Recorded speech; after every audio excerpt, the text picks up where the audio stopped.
Have you watched the film of Trey Lance from this weekend at all, Kurt? And I did watch it. And what'd you make of it? So I heard some people talking beforehand, so I thought, well, I got to dive into this because I know it's a big storyline. Is what is he going to be? When I watched the tape, I actually didn't think it was nearly as bad as people were talking about. There were some missed throws. There were some times, that I want to see him just process a little bit faster with the information. But overall, I actually didn't think it was bad. I thought it was progress from what I saw a year ago.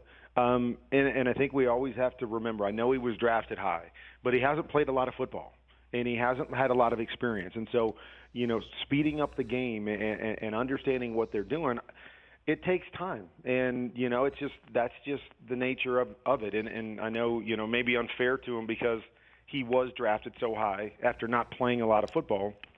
So the expectations are really high. But I thought there was progress there from what I saw a year ago, and that's kind of what you want to expect from a young quarterback. But then Sam Darnold came out, and it just looked steadier. And again, I don't know if it was against lesser competition because it was the second half of a first preseason game.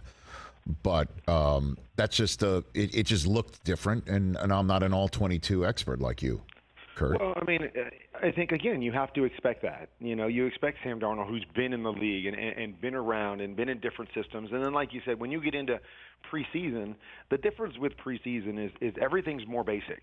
The coverages you're seeing are more basic. They're not game planning. The offense that you're running is more basic, kind of first-day install stuff that, is stuff that these guys have run a million times. And so, Sam Darnold, we've seen moments where he's looked really, really good. The problem with Sam Darnold has been consistency. When he gets out there and has to play every week, he hasn't played consistently. And so you can't read too much into preseason, in my opinion. Now, you have to look at the plays, and you break down the plays, and you want to see guys execute the play that they've been given. But it's a whole nother level when you get to the regular season, and you've got to see the things that people are preparing and throwing at you, and then play consistently in it. It sure looked to me that Jordan Love's first game showed he's ready, right? I mean, he's ready for the season. To me, it's another thing that just like I said with preseason. I played against Ryan Leaf in his first preseason game, and I remember that game, like it was yesterday, because I thought, oh my gosh, this guy is going to be a star. Everything that we've seen, threw for 100 and some yards, 150 plus yards in the first half, ran for another 40, and I'm just like, man, this guy has got it. And then we get into the regular season, and we all know how his career kind of played out with, a lot of different factors there. But another reason why you can look really, really good in preseason, and it doesn't necessarily have to correlate to what's going to happen in the regular season. Jordan Love, I broke down his tape, the one start that he had last year. I thought he looked really good in that game a year ago. Looking at the tape again in preseason, I thought he looked really good. I looked comfortable. He made some really good throws and reads. So, yeah, I mean, with everything that I've seen, I say to myself, yeah, it looks like he's ready. What does ready mean? How good is he going to be?